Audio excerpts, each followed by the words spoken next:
ایک بادشاہ تھا، وہ بہت رحم دل اور اپنی رعایا کا بہت خیال رکھتا تھا۔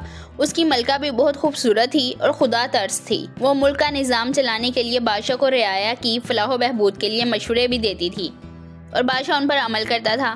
ان کی ایک خوبصورت بیٹی تھی جس کا نام نیلوفر تھا۔ بادشاہ اور ملکہ اس سے بہت محبت کرتے تھے۔